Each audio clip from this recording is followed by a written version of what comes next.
창세기 1장 26절부터 28절 한 절씩 교독하겠습니다. 하나님이 이르시되 우리의 형상을 따라 우리의 모양대로 우리가 사람을 만들고 그들로 바다의 물고기와 하늘의 새와 가축과 온 땅과 땅에 기는 모든 것을 다스리게 하자 하시고, 하나님이 자기 형상 곧 하나님의 형상대로 사람을 지으시되 남자와 여자를 창조하시고. 같이 보겠습니다. 하나님이 그들에게 복을 주시며 하나님이 그들에게 이르시되 생육하고 번성하여 땅에 충만하라. 땅을 정복하라. 바다의 물고기와 하늘의 새와 땅에 움직이는 모든 생물을 다스리라 하시니라. 아멘. 어떻게 설명절 잘 보내셨습니까? 평안하셨는지요? 사람이 모이면 기쁘고 즐겁기도 하지만, 또 사람들이 많이 모이면 자녀가 많을 때 가지 많은 나무에 바람 잘 날이 없다라고, 또 때로는 서로 맞지 않는 분들 너무 좋지만 또 시간을 보내다 보면 또 어려운 그런 관계 어려움들이 생기기도 합니다. 그렇지만 하나님은 신실하신 분이어서 우리의 기도에 응답하시는 분인 줄로 믿습니다. 주님이 계시기에 시간이 갈수록 더 그 안에 사랑과 은혜가 풍성하게 될 것이고, 하나님을 더 온전히 높이고 찬양하는 그러한 우리 가족 공동체가 될 줄로 믿습니다. 설 연휴 기간 동안에 우리 몽골에 있는 백무현 선교사님이 그 선교팀에게 아주 간단한 인사말 하나 이렇게 영상을 찍어서 보내주셨는데, 지금 여기는 영하 38도입니다. 이런 영상 하나 보내주셨어요. 지금도 굉장히 추운데, 우리 지금 영하 17도 아침에 그렇던데, 굉장히 추운데 영하 38도면 얼마나 추울지 잘 상상은 되지 않습니다. 제가 이 선교사님 이야기 들으면서, 야, 선교라고 하는 것 그냥 그 나라에서 그렇게 추운 곳에 사는 것만으로도 참 귀하다, 그런 생각이 들었습니다. 물론 많은 일들을 감당하시지만 그냥 그 땅에서 하나님을 예배하는 자로서 있는 것, 그것만으로도 참 귀하다, 그런 생각을 했습니다. 우리가 전도를 하다 보게 되면 여러 가지 참 많은 질문들을 받을 때들이 있습니다. 특별히 지적인 또 호기심이 있으신 분들은 더 많이 그렇고, 또 예전에 성경에 대해서 조금이라도 알고 있는 사람들은 거기에 대한 궁금증들이 참 많이 있습니다. 그 질문들 중에 많이 나오는 질문 중에 하나가 뭐가 있냐면, 신약 성경에 보면 하나님은 사랑의 하나님이라고 말씀하는데, 구약 성경을 보면 하나님이 너무 엄격한 것 아닌가. 여호수아서에 나오는 가나안 정복 전쟁 이런 걸 보면 그냥 군인들뿐만 아니라 어린아이와 그리고 여인들까지 살아있는 사람들은 다 진멸하라고 말씀하시고, 또 그렇게 전쟁을 행하시는 것이 나오는데, 하나님이 너무 잔혹한 것 아닌가, 이런 질문을 받을 때가 있습니다. 그래서 구약의 하나님, 그 하나님과 신약의 그 하나님은 다른 분인가? 어찌 이것이 같은 것인가? 이런 질문을 하는 것을 받을 때가 있습니다. 우리 성도님들은 이런 질문 안 받아보셨습니까? 어떤 분들은 이것을 그냥 대수롭지 않게 그냥 넘기기도 하지만, 어떤 분들은 이것이 기독교의 진리와 기독교에 대한 신뢰성과 직결돼서 생각하기도 합니다. 하나님의 성품이 그 사랑의 성품이 있으신데, 그리고 하나님은 공의의 하나님으로서 거룩하신 성품도 있으신데, 이것이 구약에서는 그 공의, 거룩함이 더 두드러지고, 신약에서는 그 사랑이 더 두드러지고, 그냥 단순히 이것을 더 넘어서서 하나님이 다른 분 아닌가, 이렇게 생각한다 그러면, 성경은 전에로 살펴봤듯이 창세기부터 계시록까지 통일되어져 있습니다. 그러니 통일성에 문제가 생기는 겁니다. 이렇게 생각하면 또 하나님의 성품에 대해서 오해하게 됩니다. 그래서 이 질문, 하나님은 공의의 하나님인가? 사랑의 하나님인가? 이 질문은 굉장히 중요한 그러한 질문이라고 할 수 있고, 이것이 해결되어져야 주님 앞에 나오는 사람들도 만날 때가 있습니다. 신약에 보면 하나님은 얼마나 사랑이 많으신지 자신의 독생자, 하나밖에 없는 아들인 예수님을 창조주임에도 불구하고 피조물인 사람을 위해서 기꺼이 십자가에 내어주셨습니다.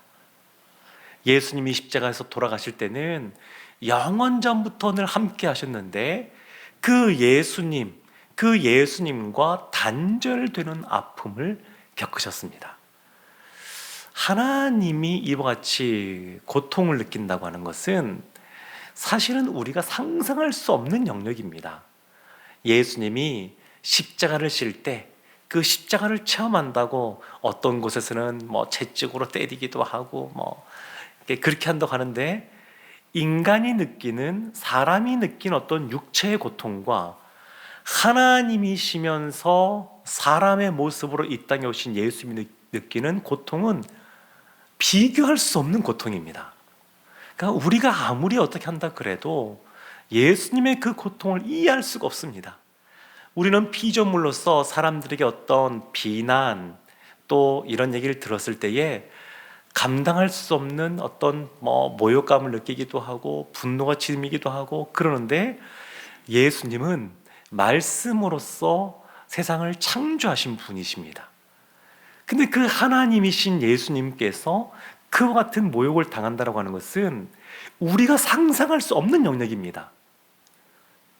아이를 낳으면서 해산의 고통을 느끼면서 십자가의 예수님을 보게 되었다, 이런 간증도 들을 때가 있는데 너무너무 그것도 귀한 것이지만 그것과는 비교할 수 없을 만큼 하나님께서, 예수님께서 겪으신 고통은 큰 고통입니다.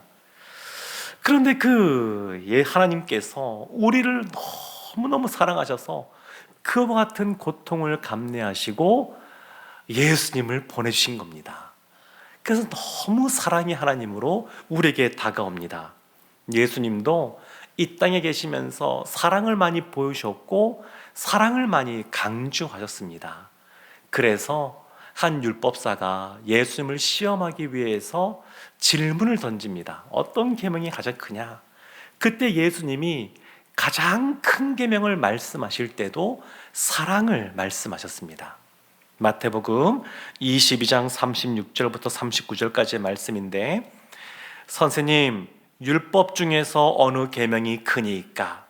예수께서 이르시되 내 마음을 다하고 목숨을 다하고 뜻을 다하여 주 너의 하나님을 사랑하라 하셨으니 이것이 크고 첫째 되는 계명이요 둘째도 그와 같으니 내 이웃을 내 자신같이 사랑하라 하셨으니, 하나님을 사랑하는 것과 이웃을 사랑하는 것에 대해서 말씀하셨습니다. 이 사랑을 말씀하셨습니다. 그런데 여호수아서, 우리가 전에 오랜 시간 동안 여호수아 말씀을 보았는데 그 여호수아 말씀 보면 하나님이 아브라함 때부터 약속하셨던, 이삭과 야곱에게 다시 약속하셨던 그 가나안 땅, 그 약속의 땅을 정복하는데 첫 번째 요단강을 건너서 맞닥뜨리는 여리고성 전투에 있어서 하나님이 살아있는 모든 그 사람들을 다 진멸하라고 명령하셨습니다. 남녀노소 제한이 없습니다. 그들을 다 죽이라고 하나님께서 말씀하셨습니다. 그래서 이뿐만 아니라 이어지는 아이성 전투도 그렇고, 그리고 가나안 7 족속과의 전투가 그렇습니다. 기억을 더듬어 보면 아이성 전투 이후에 기브온 족속이 그들이 거짓으로 항복하는 장면이 나오게 되고, 거짓으로 꾸민 다음에 이스라엘이 종이 되는 장면이 나오고, 그 다음에 이제 남방부에 있는 아모리 족속, 그 아모리 족속이 연합하여서 이스라엘과 대적했고, 그 위에 북부에 있는 그 수많은 그러한 성읍들이 모여서, 왕들이 모여서 대적합니다. 그래서 31개의 성, 그 왕들이 다 진멸되는 과정이 성경에 나옵니다.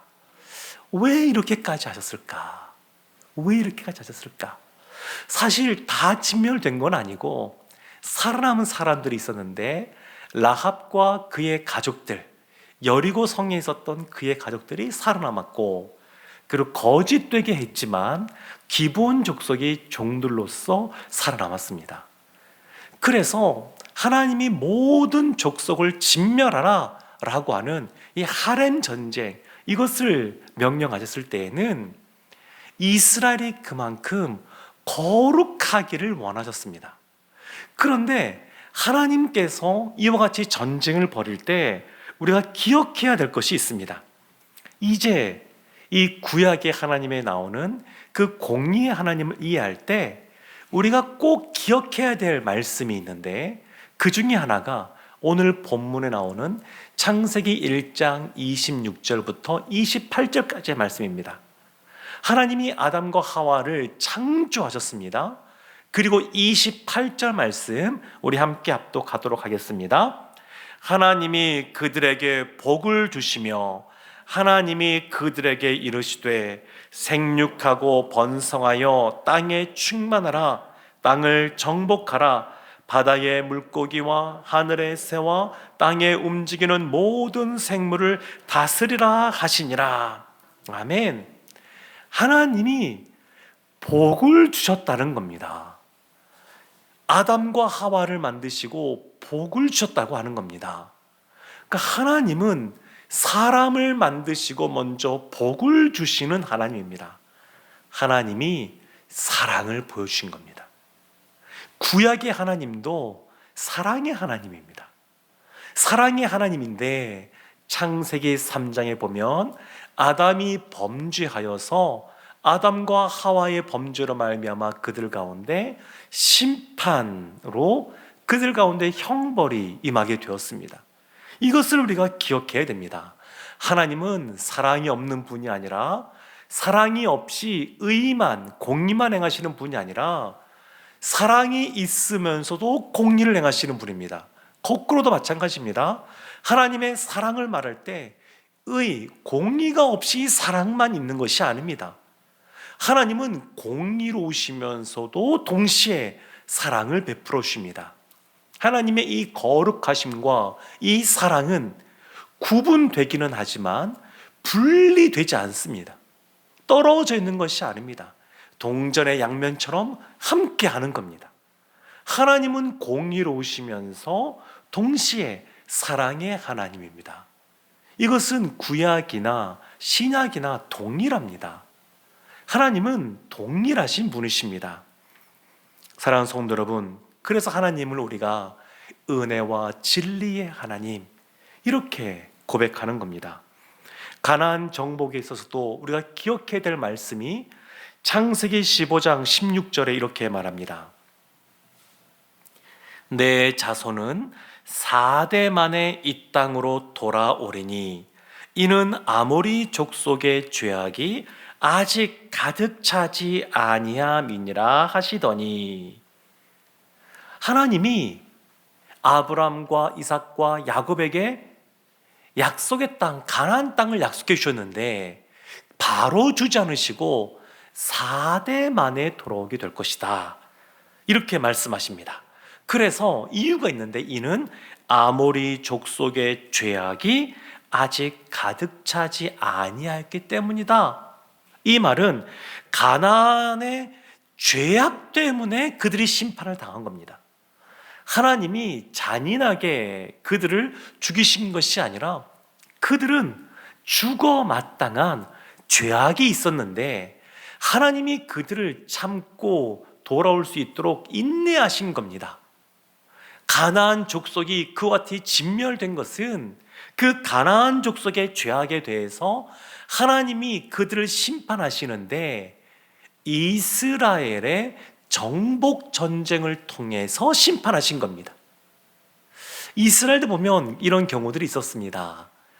북이스라엘이 아수르에게 망하고 남유다가 바벨론에게 망하게 되는데, 이 나라들이 망하는 것도 하나님이 오래도록 기다려 주셨는데, 선지자들을 많이 보내주셨는데 여전히 그들이 회개하고 돌이키지 않으니까, 그때 하나님이 아수르라고 하는 대제국의 전쟁을 통해서, 바벨론이라는 대제국의 전쟁을 통해서 북이스라엘과 남유다를 심판하셨습니다. 그러면서도 바벨론이란 나라도 뒤에 보면 페르시아라는 나라를 통해서 그들의 악을 심판하십니다. 그래서 하나님은 이 모든 과정 속에서 사실 오래도록 기다리십니다. 인애가 많으신 분이십니다. 참고 기다려주지만 끝내 돌아오지 않기에 심판하시는 것을 볼 수 있습니다. 구약에 소돔과 고모라가 불과 유황으로 심판받는 내용이 나오게 되는데, 그때 그 아브라함의 조카였던 롯이 그곳에 살고 있었습니다.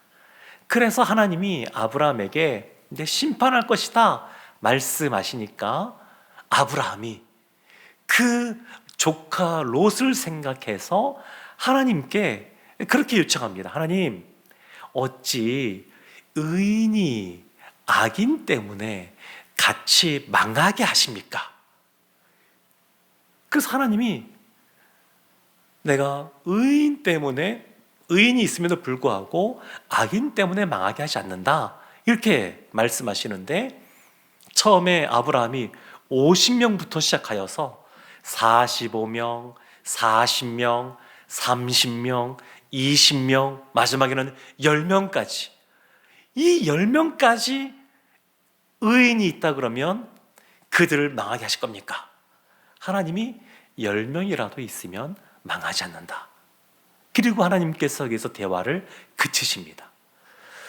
하나님이 소돔과 고모라도 기다리셨습니다. 그리고 의인 10명만 있어도 망하지 않게 하십니다. 왜 의인 10명에서 그쳤냐면, 그 당시에는 사고방식 속에 10명이 공동체를 이루는 최소 단위의 숫자입니다. 오늘날 유대인들도 보면 회당, 가는 곳마다 디아스포라 통해서 회당을 만드는데 최소 인원이 10명입니다. 10명은 있어야 회당을 세울 수가 있습니다. 오늘날 유대인들은 결혼식도 그렇고 장례식도 그렇고 최소한 몇 명이 모여서 그 결혼식에 참여하고 장례식에 참여해야 되냐면 10명입니다. 10명. 10명이면 공동체를 이루는 것이고, 10명 이하면 개인이라고 봅니다. 개인. 그러니까 그 최소 가장 작은 단위의 그 10명, 그조차도 없어서 하나님이 심판하신 것이지, 하나님이 잔인한 분이어서 그같이 행한 것이 아닙니다. 하나님의 그러한 공의를 행하시는 그 속에는 늘 사랑이 그 안에 깔려 있습니다. 기다려주시고 또 품어주시고, 그리고 회복되기를 위해서 선자들도 보내주시고, 그것이 구약에서 늘 나오는 내용들입니다. 사랑하는 성도 여러분, 우리가 여호수아 통해서 잘 봤듯이 라합도 마찬가지입니다. 진멸될 수밖에 없는 여리고 성에 살고 있었지만, 라합을 통하여 진멸될 곳에 살았지만 구원받을 수 있는 길이 무엇인지를 보여주었습니다. 하나님께 돌아서면 됩니다. 하나님을 다시 바라보면 됩니다. 그러면 구원을 받습니다. 하나님은 우리 생각보다 훨씬 더 우리를 사랑하시고, 우리를 긍휼히 여기시고, 우리를 기뻐하시는 분입니다. 최근 한 달 정도 제가 우리 교회 생각하고 성도들 생각할 때 하나님이 부어주시는 마음 중에 가장 큰 게 뭐냐면, 하나님이 사랑하시는구나, 하나님이 우리 교회를 사랑하시는구나, 우리 성도들을 사랑하시는구나, 이겁니다. 그런데 하나님이 우리를 사랑하시는 이 사랑은 변함이 없고 너무너무 큰 사랑인데, 그렇다 그래서 우리가 마음대로 살아도 된다, 그건 아닙니다.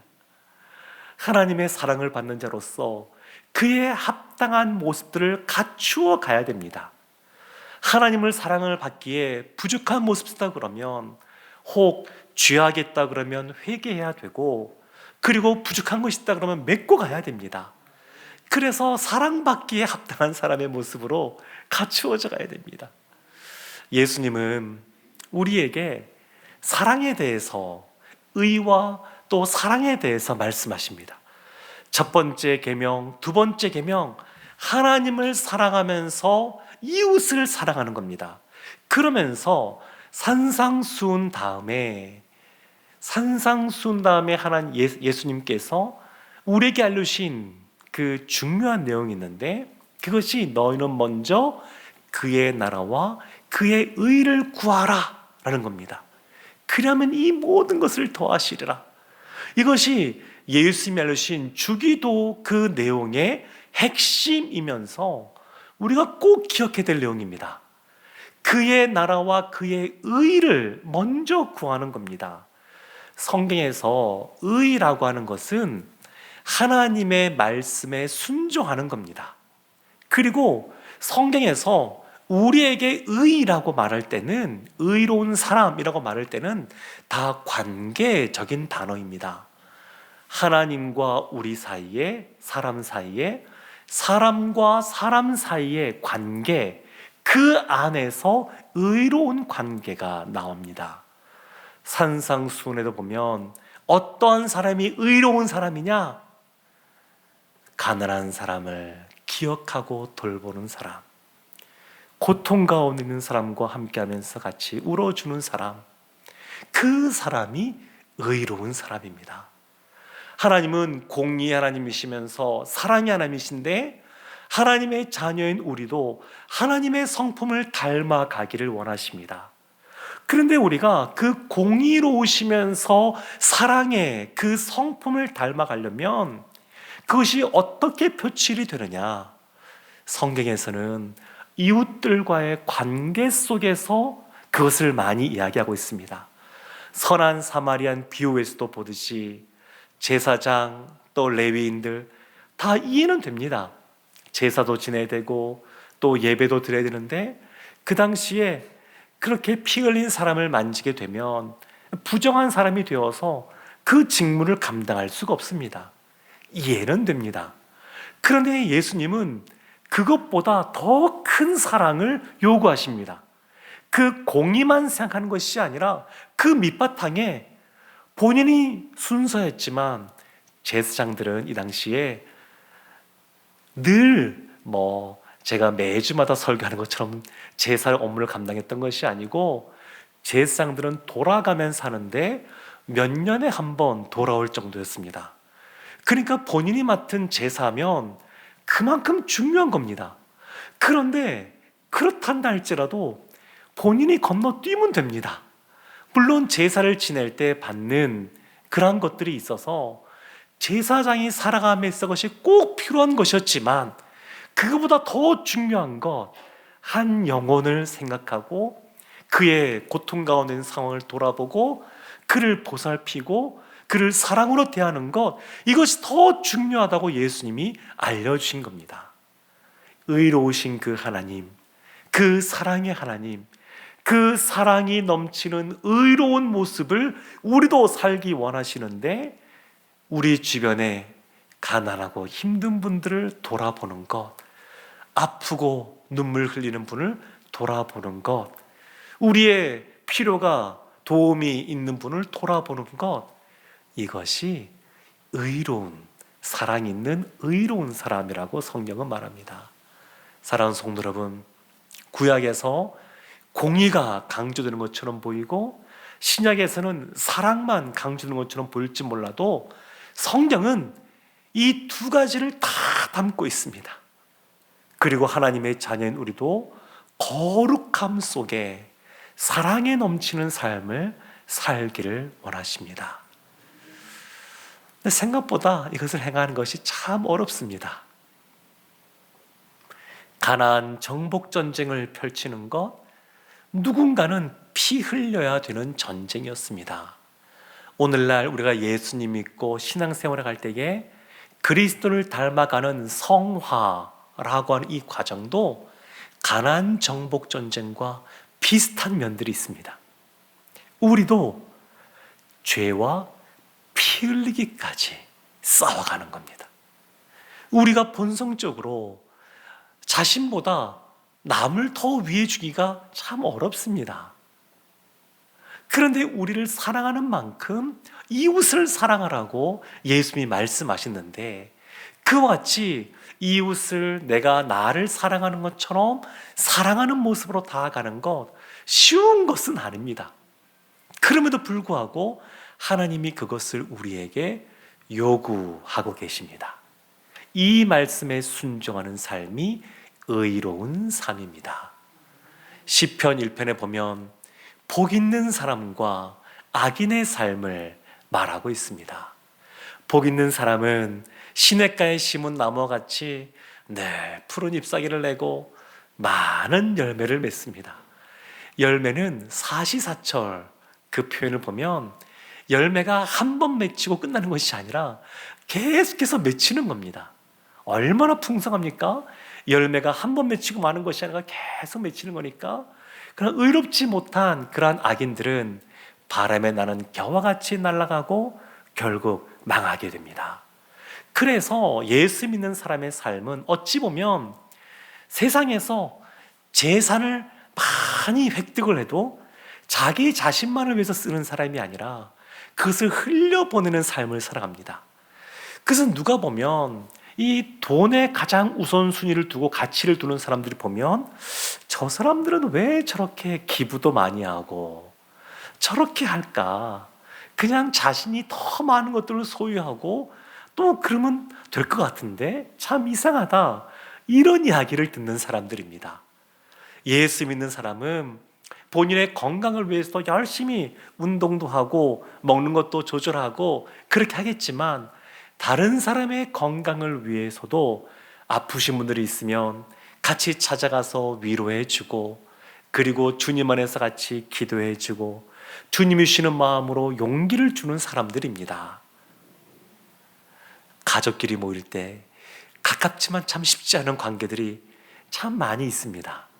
그런데 주님의 마음을 가지고 예수님께서 지극히 자신을 낮추고 우리 가운데 오신 것처럼 우리도 우리 자신을 낮추고 주님의 사랑의 마음으로 그 사람의 말을 경청하고, 혹 안 좋은 얘기를 하더라도 우리는 축복의 말을 하고 그렇게 살아간다 그러면 하나님께서 우리 가운데 더 놀랍게 은혜로 함께 하실 줄로 믿습니다. 구약의 하나님도 우리에게 복을 주시는 분이십니다. 민수기 6장에 제사장의 기도를 통하여서 하나님이 우리에게 복을 주시되 우리에게 은혜를 베풀으시고 평강을 주신다고 말씀하고 있습니다. 이 동일하신 하나님이 우리 가운데도 은혜를 베풀어 주셔서 우리로 사랑이 넘치는 삶을 살게 하시고 주님 앞에 의롭다 칭찬 듣게 하실 줄로 믿습니다. 이 하나님 믿고 힘써 나아가는 우리 모두가 되기를 주님의 이름으로 축원합니다. 아멘.